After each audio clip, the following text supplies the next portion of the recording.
Hi, welcome back to my channel. Thank you for watching and for subscribing. And if you're just visiting, please consider subscribing.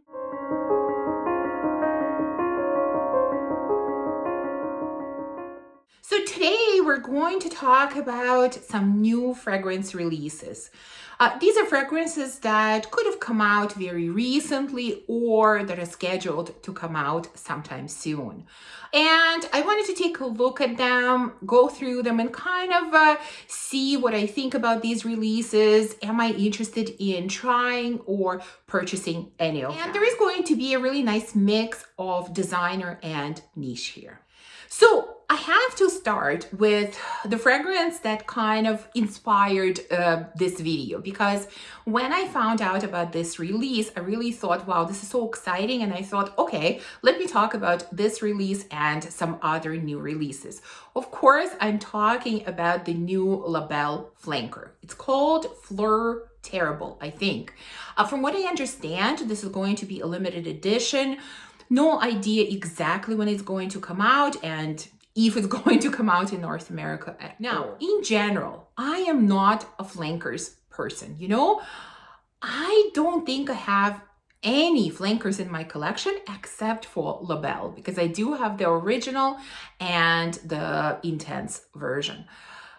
For some reason, I just think, if I have one, the original or the flanker, typically they are quite similar, and that's usually enough for me. But, I am still as captivated by Belle as I was when I tried the original. For some reason, I just love everything about that fragrance, and I enjoy equally the original and the Le Parfum. So this new one, Fleur Terrible, the bottle, first of all, looks incredible. It is so gorgeous, and I will be honest, I am so interested in trying it. But the notes in here are blue water, lilies, iris, and vanilla. And these notes worry me a lot more than the first two did, because in the first two, I really felt like I'm going to like them. These are notes that I typically gravitate towards, I typically like, and I wasn't really worried. Here, lilies, iris, and blue water, I don't know, what does blue water smell like, So I'm really not sure if this is for me, if I'm going to like it, but I am still incredibly tempted to buy it. So I haven't decided if I'm going to blind buy it or not, or if I'm going to try it, but one of the two will happen for sure. I'm very interested in this release. Second one comes from the house of Valentino, and they're Born in Roma line, and it is Donna Born in Roma Coral Fantasy. Now, the notes in here are kiwi, orange, jasmine, ambrette, rose, white musk, cedar. Okay, sounds nice. Now, I have tried the original Donna, the Donna Born in Roma. They were both okay, but nothing more than okay. They didn't inspire me. They didn't excite me. So this one kind of doesn't excite me either. Now, if I happen to be in Sephora and they have this out, am I going to smell it? Yeah, of course. I love smelling new fragrances, but am I going to blind buy? Definitely not. Am I going to seek out a sample? No. This is the kind of thing, if I see it, if I happen to see it somewhere, yeah, of course I'm going to smell it and see it, and I might love it. Who knows? But overall, knowing how I feel about the other fragrances in this line, this release doesn't excite me very much. Next, let's talk about two new releases from Armani My Way line. The first one is Magenta Tanzanite, and this one comes in this gorgeous bright pink bottle. I mean, the bottle is to die for, and the notes sound really interesting as well. There is ginger, cardamom, bergamot, cinnamon, coffee, myrrh, vanilla, tonka, and tobacco. Sounds right up my alley. Armani My Way line is kind of hit and miss for me. Some fragrances I really like, some fragrances I really dislike. So The notes sound very appealing. The bottle just pulls me to it so much, even though I'm not a fan of pink, but I just think it looks so gorgeous. So I don't know if I'm quite ready to blind buy. Do I want to try it? For sure I'm going to try. And the second one sounds just as exciting and as appealing. This one is called Indigo Tanzanite, and this one comes in a beautiful purple bottle, which I like even more than hot pink. Purple is one of my favorite colors. So this one has almond, bergamot, heliotrope, milk, benzoin, patchouli, labdanum, tolu, balsam. You know, the notes in here sound interesting as well, and they sound appealing. And like I said, both of these bottles are just calling my name. So very interested about these releases, very excited about them. You know, Armani Privé is quite expensive, so I am not sure if I'm ready to blind buy, but who knows when they come out. But I am definitely going to try them, going to seek out samples or decants if I don't decide to blind buy. Both of these sound equally interesting and equally appealing. Next, let's talk about a new release from Maison Crivelli. And I think this fragrance might have already come out recently.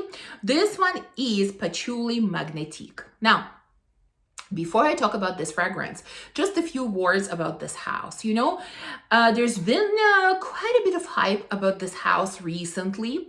I've heard a lot of talk about it. Of course, you know, I was interested in trying it. And so I actually ordered a sample set from this house, and I was planning to try it and make a video about it. However, I will not make a video. In fact, I already sold the sample set because, you know, I am honest about how I feel about fragrances. I am not going to sugarcoat things. If I like something, I like. If I don't, I don't. But, you know, this video would have been quite negative. It really would have been. This is not my house. I did not like the fragrances. There were two that were kind of okay. You know, probably the most talked about, Iris something. Iris something. That's probably the most talked about. It was nice. It was okay. And the second one, which I don't remember the name of, but it was about tea, which was kind of nice too. Everything else, it's not that I disliked. I absolutely hated. Absolutely hate it. That's honestly how I felt. So if I made the video, it would have been so negative, just a bit too much. So I really didn't want to make it. So you know, this house, yeah, just what I tried didn't work for me. So seeing that we have this new release, I can tell you one thing for sure, I'm definitely not going to blind buy. There is no way that I can blind buy anything from this house. I am not also going to actively seek out a sample. Now, if it will be easily available somewhere, let's say I'm ordering samples from somewhere and this one is available, yeah, I'm still curious. I still want to try new things that come out, so I will probably get it, but this is nothing that I will be seeking out actively. Now, what is this fragrance in general about? The notes are patchouli, gardenia, sandalwood, benzoin, peach, leather, vanilla. You know, it kind of sounds interesting. I mean, vanilla, patchouli, benzoin. Okay, I like it. You know, leather, gardenia, not so much. So I don't know, but yeah, seeing how my experience went with this house so far when I tested all the fragrances, this is definitely not a blind buy worthy for me. Remember, this is just my taste based on my opinion. I'm not interested in, like I said, seeking out a sample actively. If I happen to get it somewhere, okay. But yeah, this is not for me. Next, let's talk about a new release from Armani, from their regular line. This is My Way Nacre. Now, I am not sure if this is like special edition of the original My Way, or if the notes are actually different, because I don't own My Way, so I don't know for sure. But the notes in here are orange blossom, bergamot, tuberose, jasmine, cedar, vanilla, white musk.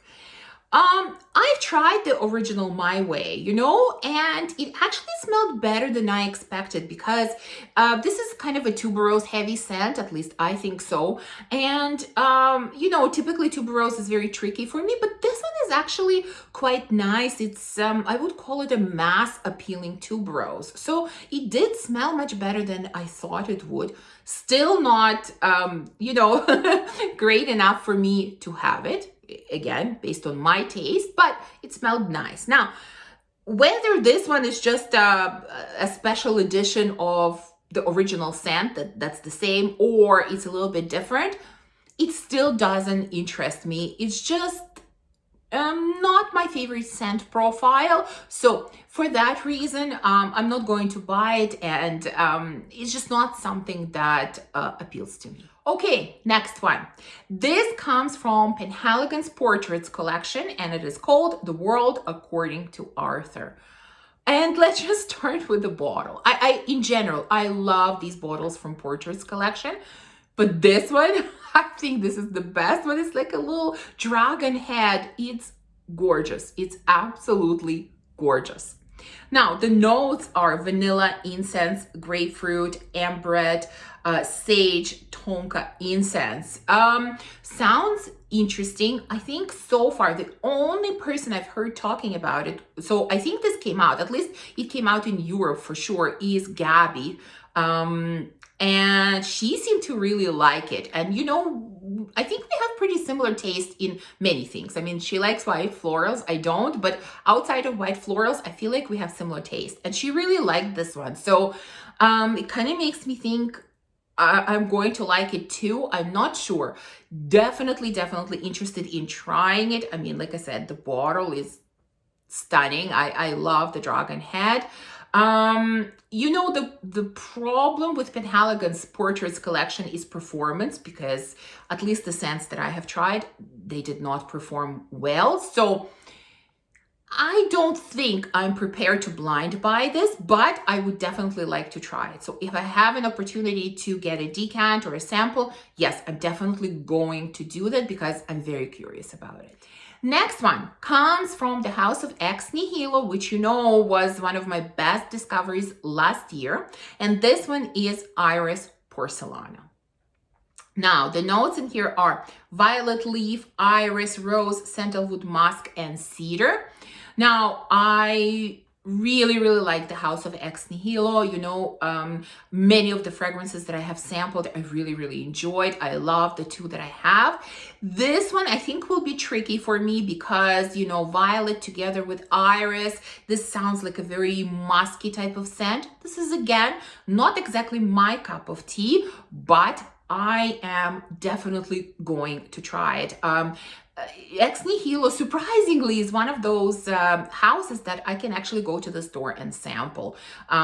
They do carry this at a local Saks, so I think when it is released here, I am definitely going to go and try it out and sample it because, like I said, I have been impressed with many of the fragrances from this house. And even though this one, at first glance, doesn't look exactly like something I would be interested in, but, notes can be deceiving, so I'm definitely going to sample it. And that brings us to the last fragrance, or rather a collection of fragrances that comes from the House of Tom Ford, and this is their Rose Garden collection. Now, this consists of 3 fragrances: Rose d'Amalfi, Rose de China, and Rose de Russie. I'm not even going to look into individual notes for each one. Clearly, all 3 fragrances are about roses.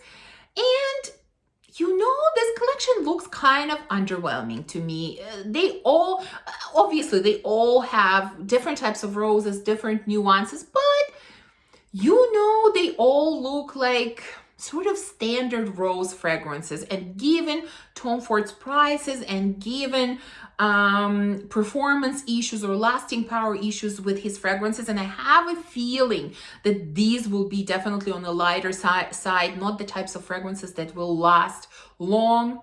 Yeah, I'm kind of not excited by this collection at all. Again, if I am at a department store somewhere and they have this collection out, of course I'm going to sniff it. I'm curious, but Am I going to blind buy? No. Am I going to seek out samples? No, definitely not. This collection looks uninspiring to me, so definitely not interested in it. So there you go. These are the 10 new releases that I wanted to talk to you about. I would love to know if you're interested in any of these new releases or any other new releases. Are you excited about any new fragrances coming out this year? Please let me know. Thank you for watching this video. If you enjoyed it, please remember to give me a thumbs up and subscribe, and I will see you soon in the next video. Bye.